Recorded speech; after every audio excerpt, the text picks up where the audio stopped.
Assalamualaikum warahmatullahi wabarakatuh. Video kali ini pada mata pelajaran Pendidikan Agama Islam dan Budi Pekerti. Kelas 10 akan membahas tentang menjauhi pergaulan bebas dan perbuatan zina untuk melindungi harkat dan martabat manusia.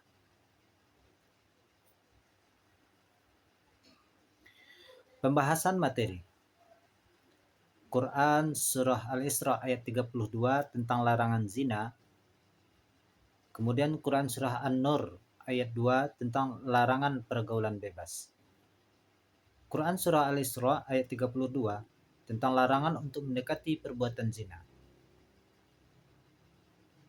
Bismillahirrahmanirrahim. Wala taqrabuz zina innahu kana fahisyatan wa sa'a sabila. Artinya, dan janganlah kamu mendekati zina. Karena zina itu sungguh satu perbuatan keji dan suatu jalan yang buruk. Mengidentifikasi hukum bacaan dan tajwid. Ada 5 lafal yang akan kita bahas pada kali ini. Pertama, lafal wala. Hukum bacaannya mad tabi'i. Karena ada harkat fathah yang diikuti huruf alif. Yang kedua, taqrabu. Qalqalah sugro. Huruf qaf berharkat sukun di tengah kata atau kalimat. Kemudian yang ketiga, lafal taqrabuz zina alif lam syamsiah. Alif lam mati yang bertemu dengan salah satu huruf syamsiah dibaca lebur sehingga bunyi al tidak dibaca. Kemudian yang keempat, fahisyatau wasa'a. Hukum bacaannya idgham bi gunnah. Huruf ta berharkat fathah tanwin bertemu huruf waw. Kemudian yang kelima, sabila. Mad iwad. Fathah tanwin pada akhir kata jika wakaf atau berhenti. Dibaca mad sehingga harkat tanwin tidak lagi dibunyikan. Arti kosakata Quran Surah Al-Isra ayat 32. Pertama, lafal wala. Artinya dan janganlah. Kemudian lafal kana. Artinya suatu perbuatan. Kemudian taqrabu, kamu mendekati. Az-zina, zina. Innahu, zina itu sungguh.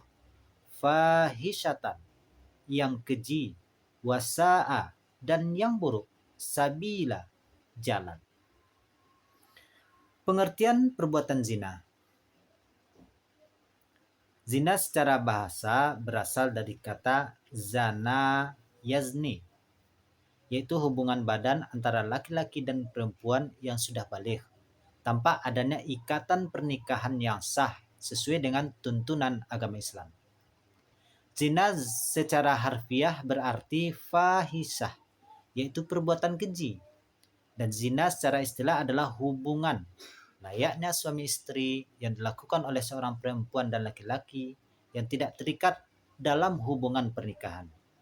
Baik itu dilakukan oleh salah satu ataupun keduanya yang sudah menikah ataupun belum menikah sama sekali. Menurut pasal 284 Kitab Undang-Undang Hukum Pidana, zina adalah hubungan badan yang dilakukan oleh seorang laki-laki dan perempuan yang bukan istri atau suaminya. Hukuman bagi pelaku zina. Pertama, hukuman pelaku zina muhsan. Kedua, hukuman pelaku zina ghairu muhsan. Ketika hukuman pelaku zina dalam KUHP. Pertama, hukuman pelaku zina muhsan. Apa yang dikatakan dengan zina muhsan? Zina muhsan adalah perbuatan zina yang dilakukan oleh laki-laki dan perempuan yang sama-sama sudah menikah. Hukuman untuk pelaku zina muhsan adalah 1. Hukuman dera atau dicambuk sebanyak 100 kali. 2. Hukuman rajam, yaitu hukuman mati dengan cara dilempari batu atau sejenisnya. Hukuman pelaku zina ghairu muhsan. Zina ghairu muhsan adalah perbuatan zina yang dilakukan oleh perempuan dan laki-laki yang belum menikah. Hukuman untuk pelaku zina ghairu muhsan adalah: 1.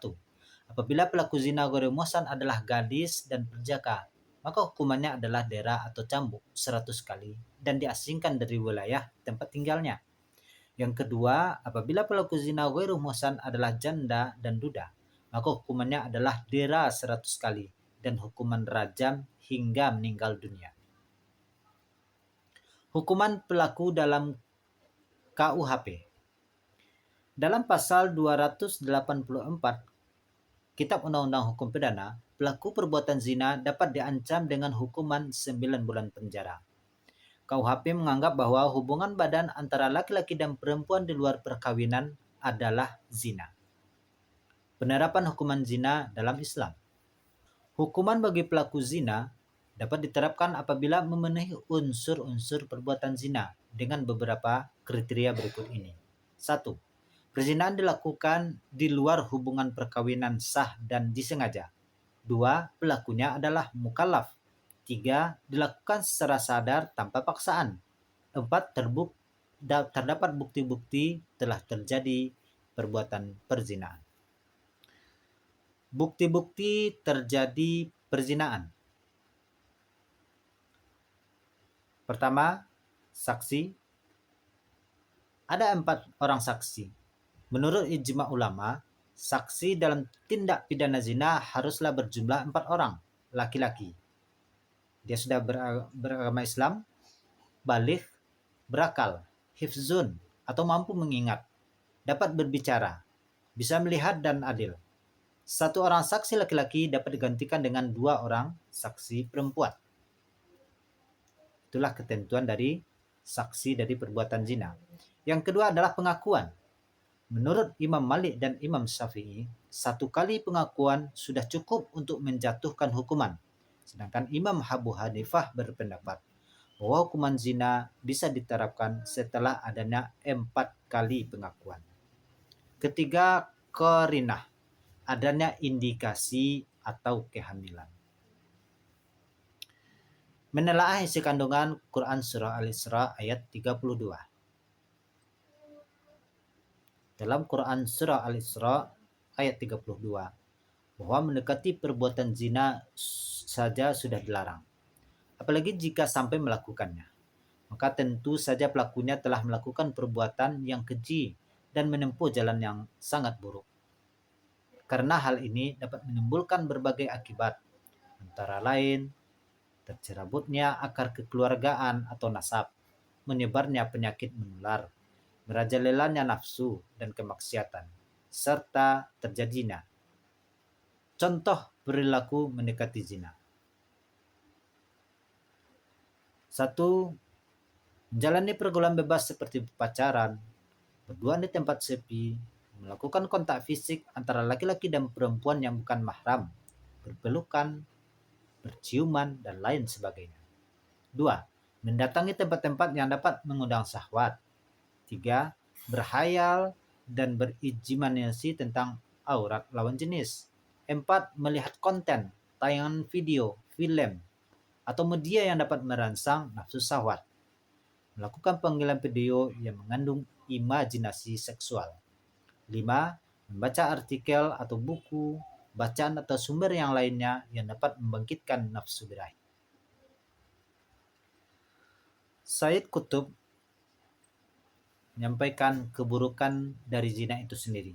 Pertama, penempatan asal muasal kehidupan, yaitu sel sperma dan sel telur bukan pada tempat yang sah.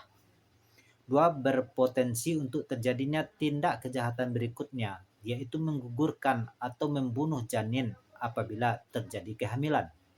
3. Berpotensi terjadinya penelantaran jika bayi hasil perzinahan tersebut dibiarkan lahir dan hidup. 4. Tidak jelasnya nasab seseorang, sehingga menjadi hilang kepercayaan menyangkut kehormatan dari anak yang dilahirkan. 5. Keluarga dari pelaku perbuatan zina menjadi rapuh.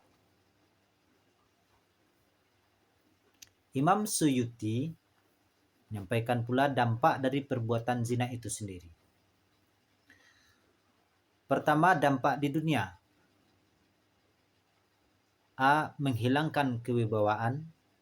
B. Menyebabkan kefakiran. Kemudian yang C. Memperpendek umur.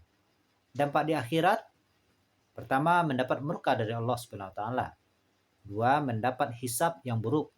3. Mendapat siksa yang pedih. Akibat perbuatan zina. Dilaknat oleh Allah Subhanahu wa taala dan Rasul-Nya.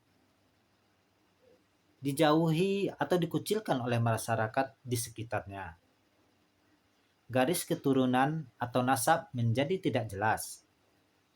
Anak hasil perbuatan zina tidak dapat dinasabkan kepada garis keturunan ayah biologisnya.